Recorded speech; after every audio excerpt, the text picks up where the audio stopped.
قیامت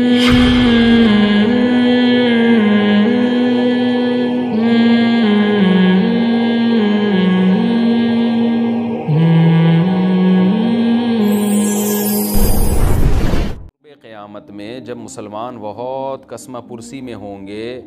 تو خراسان سے لشکر اٹھے گا۔ خراسان یہ افغانستان اور ایران کا حصہ، اس علاقے کو نبی صلی اللہ علیہ وسلم کے دور میں خراسان کہا جاتا ہے، جس میں قندھار بھی آتا ہے، ایران کا بھی حصہ آتا ہے اس میں۔ تو یہاں سے لشکر اٹھے گا، مجاہدین لڑیں گے، بہت بڑی تعداد میں دنیا میں جہاد ہوگا، کیونکہ مسلمان ظلم کی چکی میں پس کے تنگ آ چکے ہوں گے، اور لڑتے لڑتے حدیث میں آتا ہے اتنی بڑی بڑی لڑائیاں ہوں گی کہ 1/3 مسلمان شہید ہو جائیں گے اس میں،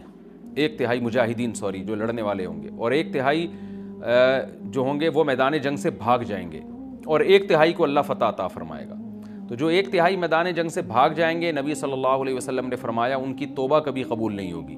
جو 1/3 شہید ہو جائیں گے وہ افضل ترین شہداء ہوں گے اس وقت کے، اور 1/3 کو اللہ تعالیٰ غلبہ عطا فرمائیں گے۔ ایک واقعہ تو ہمیں قرب قیامت میں نبی صلی اللہ علیہ وسلم سے یہ ملتا ہے صحیح حدیث سے۔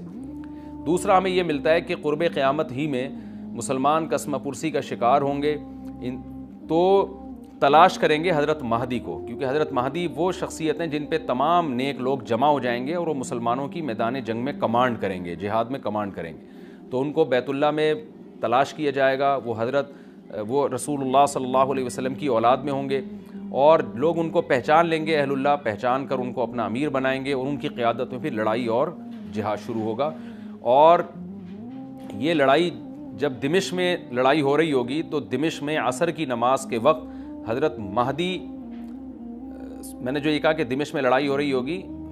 مقصد یہ نہیں ہے کہ دمشق کوئی میدان جنگ بنا ہوا ہوگا، مقصد یہ ہے کہ وہ مجاہدین کا لشکر دمشق میں ہوگا عصر کی نماز کے وقت، لڑائی چاہے کسی اور میدان میں ہو رہی ہو،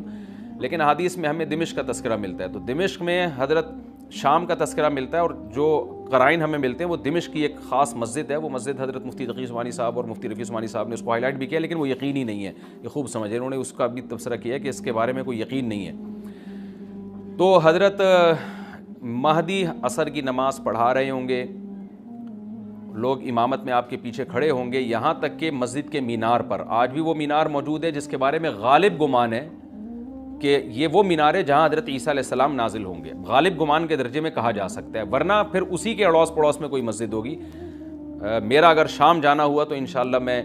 ارادہ ہے کہ میں ولاگ میں اس مسجد کا بھی تذکرہ کروں گا، اس جگہ کا بھی تذکرہ کروں گا، لیکن میں پہلے یہ بات بتا دوں کہ وہ 100% یقینی نہیں ہے، ایسا نہ ہو کہ اس مسجد کے مینار پہ چڑھ کے لوگ جو ہے وہ اس کے کوئی مینار کو ہی چاٹنا شروع کر دیں تبرک کے طور پہ۔ تو عصر کی نماز کا ٹائم ہوگا، حضرت عیسیٰ ابن مریم علیہ السلام فرشتوں کے کندھوں پہ ہاتھ رکھ کے نیچے اتریں گے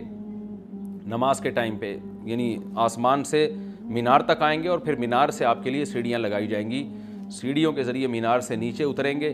اور لوگ ان کو پہچان لیں گے۔ حضرت مہدی ان کو امامت کے لیے آگے کریں گے کہ آپ اللہ کے ایک پیغمبر ہیں، آپ نماز پڑھائیے، حضرت عیسیٰ علیہ السلام انہی کو آگے رکھیں گے، اور اس طرح کا مفہوم ہے حدیث میں کہ اللہ نے اس کام کے لیے آپ کو ہی منتخب کیا۔ کیا مطلب یہ امامت اس امت کا حق ہے؟ تو حضرت عیسیٰ ابن مریم علیہ السلام کا جو کام ہوگا وہ جہاد ہے، اور یہودیوں سے انتقام لینا، کیونکہ یہودیوں نے اپنے خیال میں حضرت عیسیٰ کو قتل کیا تھا، تو اللہ نے یہودیت ہی کے خاتمے کے لیے اور دجال کے خاتمے کے لیے عیسیٰ ابن مریم کو نازل کیا ہے۔ حضرت مہدی سے پہلے ہی دجال ظاہر ہو چکا ہوگا۔ دجال کے بارے میں حدیث میں آتا ہے کہ ہر پیغمبر نے اپنی امت کو دجال کے فتنے سے ڈرایا ہے۔ اچھا، یہ دجال ایک ایسی شخصیت ہے جس کا یہودی انتظار ہم سے زیادہ کر رہے ہیں، کیونکہ یہودی اس کو اپنے لیے نجات دہندہ سمجھتے ہیں، جبکہ حدیث میں آتا ہے کہ دجال کانا ہوگا اور اس کا خدائی کا دعویٰ ہوگا، اس کے پاس کچھ ایسی طاقتیں ہوں گی کہ مردے کو زندہ کر دے، زندہ کو مار دے، ایک طرف اس کے باغ ہوگا، ایک طرف اس کے آگ ہوگی، جو اس پر ایمان لائے گا اس کو باغ میں داخل کرے گا، اور جو اس پر ایمان نہیں لائے گا اس کو آگ میں داخل کرے گا۔ اور رسول اللہ صلی اللہ علیہ وسلم نے فرمایا اس کی جو آگ ہے حقیقت میں وہ جنت کا باغ ہوگا، اور اس کا جو باغ ہے حقیقت میں وہ جہنم کی آگ ہوگی۔ تو جو نبی کی باتوں پہ یقین کرتے ہیں وہ دجال کے فتنے سے محفوظ رہیں گے، اور حدیث میں سورہ کہف کی بھی تلاوت کا حکم ہے، جمعے کے دن جو کہف کی تلاوت کرتا ہے اللہ اس کو دجال کے فتنے سے محفوظ رکھتا ہے۔ اب آپ دیکھیں یہ سورہ کہف میں ہی قیامت کی علامات کا تذکرہ ہے نا، تو شاید اسی وجہ سے کیونکہ جو سورہ کہف پڑھتا رہے گا وہ یاجوج ماجوج کے واقعات بھی پڑھتا رہے گا اور اللہ کی قدرت کے واقعات بھی پڑھتا رہے گا، تو دجال کے فتنے سے اللہ اس کو اس برکت سے بچا کے رکھیں گے، فتنے سے محفوظ رکھیں گے۔ تو وہ ایسی ایسی طاقتیں دکھائے گا، بیوقوف لوگ اس پہ ایمان لے آئیں گے۔ حدیث میں آتا ہے کہ کاڑا کبھی بھی خدا نہیں ہو سکتا، یعنی اس کی تو ایک آنکھ ہوگی نہیں، لیکن بیوقوف لوگ اس کے یہ کچھ ظاہری کمالات دیکھیں گے، یہ نہیں دیکھیں گے کہ یہ تو شکل بھی اس کی اچھی نہیں ہے، یعنی خدا کم از کم جمال والا ہوتا ہے نا، یہ تو ہے بھی کانا، اور اس کے بڑا بڑا کافر بھی لکھا ہوا ہوگا واضح طور پر، جس سے پتہ چلے گا۔ لیکن احمق اور بیوقوف لوگ جیسے روحانی عاملوں کے کچھ شعبدے دیکھ کر ان پہ سے متاثر ہو جاتے ہیں نا، روحانی عاملوں کے شعبدے دیکھ کے، تو ایسے ہی دجال کے شعبدے دیکھ کے متاثر ہوں گے۔ تو بہت لوگوں کو، خلقت کو، بہت بڑی امت کو گمراہ کرے گا دجال، اہل اللہ کو اللہ تعالیٰ اس کے فتنے سے محفوظ رکھے گا۔ پھر حضرت عیسیٰ ابن مریم جب نازل ہوں گے تو وہ دجال کو قتل کریں گے۔ حدیث میں آتا ہے کہ نیزے کے ذریعے گھوڑے پہ بیٹھ کے قتل کریں گے۔ علماء نے اس حدیث کا دو مطلب بیان کیے ہیں کہ یا تو اس کا مطلب یہی ہے کہ واقعی گھوڑے پہ بیٹھیں گے، نیزہ استعمال کریں گے،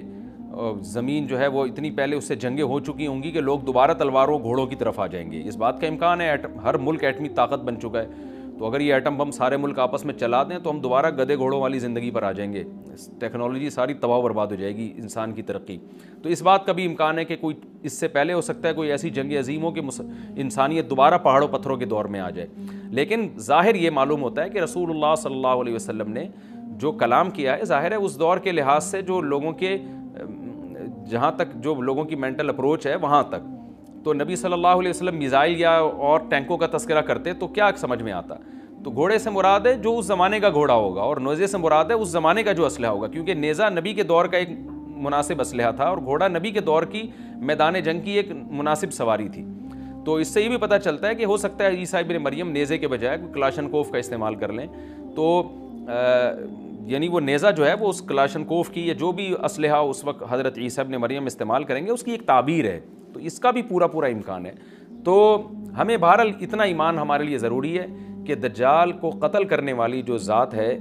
جو شخصیت ہے، وہ عیسیٰ ابن مریم علیہ الصلاۃ والسلام ہے۔ تو حضرت عیسیٰ کے ذریعے اللہ تعالیٰ دجال کو قتل کریں گے، اور حضرت عیسیٰ کی قیادت میں زبردست جہاد ہوگا۔ حدیث میں آتا ہے کہ عیسیٰ ابن مریم اس دنیا کو امن سے بھر دیں گے، اتنا امن ہو جائے گا اور اتنی مالی فراوانی ہوگی، اتنی مالی، کیونکہ دنیا میں مال بہت ہے، ڈسٹریبیوشن صحیح نہیں ہے، جو تقسیم ہے نا مال کی وہ ظالمانہ ہے، جس کی وجہ سے غریب غریب سے غریب تر ہے، امیر امیر سے امیر تر ہے۔ حضرت عیسیٰ ابن مریم ایسا نظام قائم کریں گے کہ جس سے مال کی صحیح تقسیم، اور لوگ اٹھیں گے زکوٰۃ کا مستحق تلاش کریں گے اور لوگوں کو زکوٰۃ کا مستحق نظر نہیں آئے گا، غریب تلاش کرنا مشکل ہو جائے گا۔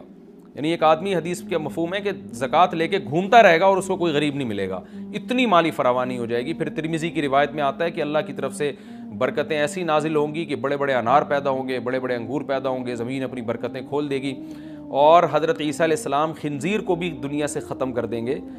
خنزیر کی نسل کو ختم کر دیا جائے گا، وَيَضَعُ الْجِزْيَةَ، اور جزیہ کا نظام ختم، اما الاسلام و اما السیف، یا تو تلوار یا اسلام، اس کے علاوہ نہیں۔ تو نبی صلی اللہ علیہ وسلم کو اللہ نے جس مقصد کے لیے دنیا میں بھیجا تھا، اس مقصد کی جو تکمیل ہے وہ عیسیٰ ابن مریم کے ذریعے۔ باقی اس میں حکمتیں کیا ہیں اس پر میرے الگ سے بیانات موجود ہیں کہ اللہ نے حضرت عیسیٰ ابن مریم کا انتخاب کیوں کیا اس کام کی تکمیل کے لیے، اسی امت میں کوئی کیوں منتخب نہیں کر لیا، یا یہ کہ پیغمبر صلی اللہ علیہ وسلم ہی کے ذریعے کی کرنی ہے۔ بہت زیادہ اسباب و وسائل میں آپ کو غیر مسلموں سے آگے نکلنا ہے، جیسے کہ قرون اولیٰ کا مسلمان نکلا تھا، تبھی اللہ نے اس کے لیے دنیا میں فتوحات کے دروازے کھولے تھے۔ تو اللہ ہمارے لیے فتوحات کے دروازے جبھی کھولے گا جب ہم عبادت کے ساتھ ساتھ سائنس اور ٹیکنالوجی کے میدان میں بھی آگے بڑھنے کی کوشش کریں۔